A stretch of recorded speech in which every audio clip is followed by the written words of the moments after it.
നമസ്കാരം. ഇന്നത്തെ എൻ്റെ വിഷയം ഉപഭോഗ സംസ്കാരത്തെ കുറിച്ചാണ്. അപ്പോൾ എന്താണ് ഉപഭോഗ സംസ്കാരം? ഉപഭോഗ സംസ്കാരം എന്ന് വെച്ചാൽ ഒരു രാജ്യത്ത് ഉൽപ്പാദിപ്പിക്കാതെ മറ്റൊരു രാജ്യത്ത് നിന്നും കടം മേടിക്കുന്നതാണ് ഉപഭോഗ സംസ്കാരം. ഇന്ന് നമ്മുടെ സംസ്ഥാനം ഒരു ഉപഭോഗ സംസ്കൃത സംസ്ഥാനമാണ്. കാരണം നമ്മുടെ സംസ്ഥാനം മറ്റുള്ള രാജ്യങ്ങളിൽ നിന്നുമാണ് കടം മേടിക്കുന്നത്. പ്രകൃതി നമുക്കായി നല്ല കാലാവസ്ഥയാണ് കഴിഞ്ഞു തന്നിരിക്കുന്നത്. എന്ന് വെച്ചാൽ കൃഷിക്ക് അനുയോജ്യമായ കാലാവസ്ഥ. എന്നിരുന്നാൽ കൂടി നമ്മൾ അത് ശരിയായ രീതിയിൽ ഉപയോഗിക്കുന്നില്ല. മറ്റ് സംസ്ഥാനങ്ങളെ വെച്ച് നോക്കുമ്പോൾ നമുക്ക് ഏറ്റവും നല്ല കാലാവസ്ഥയും ഏറ്റവും നല്ല മണ്ണും എല്ലാം നല്ല തന്നെയാണ് ലഭിച്ചിരിക്കുന്നത്. എന്നിരുന്നാൽ കൂടി നമ്മളത് ശരിയായ രീതിയിൽ വിനിയോഗിക്കുന്നില്ല. നമ്മൾ കായികപരമായും മറ്റ് പല വേദികളിലും നമ്മൾ മുൻപിൽ നിൽക്കുമ്പോഴും നമ്മൾ ഈ കൃഷിയുടെ ഭാഗത്തേക്ക് വരുമ്പോൾ നമ്മൾ പിൻപിൽ തന്നെയാണ്. നമ്മൾ ഇതിനായി ഏറ്റവും കൂടുതൽ ഡിപ്പെൻഡ് ചെയ്യുന്നത് നമ്മൾ കർണാടകയും തമിഴ്നാട്, ആന്ധ്രാപ്രദേശ് എന്നീ സംസ്ഥാനങ്ങളിൽ നിന്നാണ്. ഇപ്പോൾ നമ്മൾ നോക്കുകയാണെങ്കിൽ തമിഴ്നാട്ടിൽ ഒരു സമരം വരികയാണെങ്കിൽ നമുക്ക് ഭക്ഷണം ലഭിക്കാതെ ആവും. വേറൊരു കാര്യം നമ്മൾ നോക്കുകയാണെങ്കിൽ ഈ തമിഴ്നാടൊക്കെ നമ്മുടെ പുഴയിൽ നിന്ന് വെള്ളമെടുത്താണ് അവർ കൃഷി ചെയ്യുന്നത് എന്നുള്ള കാര്യവും നമ്മൾ മനസ്സിലാക്കണം. എന്നിട്ട് അത് ഇരട്ടി പൈസയായി നമുക്ക് വിൽക്കുകയും ചെയ്യും. നമ്മൾ ഈ കൃഷിയിൽ പിൻപോട്ട് വരാൻ കാരണം എന്താണ് എന്ന് നമ്മൾ നോക്കേണ്ടിയിരിക്കുന്നു.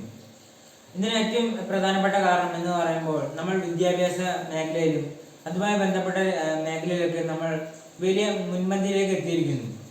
അതാണ് ഏറ്റവും പ്രധാനപ്പെട്ട കാരണം.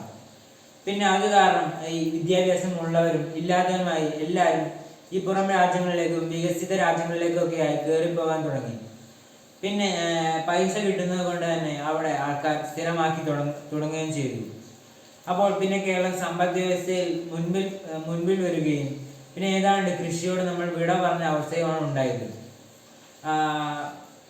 വിദ്യാഭ്യാസമുള്ളവരൊക്കെ വൈറ്റ് കോളർ ജോലികളാണ് കൂടുതൽ ശ്രദ്ധിച്ചുകൊണ്ടിരുന്നത്.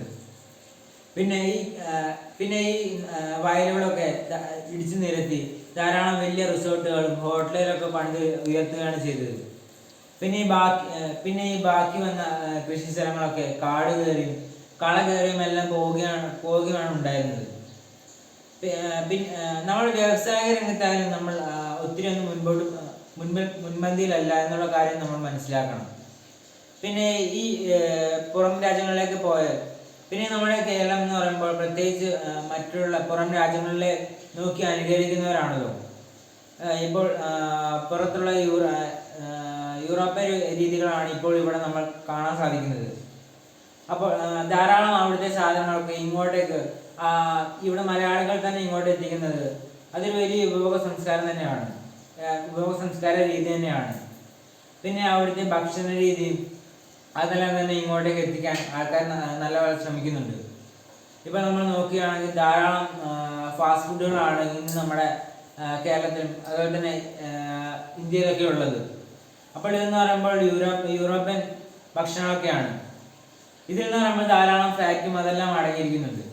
പക്ഷേ നമ്മൾ വേറെ നോക്കുകയാണെങ്കിൽ ഈ പുറത്തുള്ളവരൊക്കെ ധാരാളം വ്യായാമവും അതുമായി ബന്ധപ്പെട്ട അവർ ആരോഗ്യമൊക്കെ നല്ലപോലെ ശ്രദ്ധിക്കുന്നുണ്ട്. പക്ഷേ നമ്മൾ അങ്ങനെ ചെയ്യുന്നില്ല എന്നുള്ളത് നമ്മൾ മനസ്സിലാക്കണം എന്ന് പറഞ്ഞുകൊണ്ട് ഞാൻ പ്രസംഗം നിർത്തുന്നു. നന്ദി.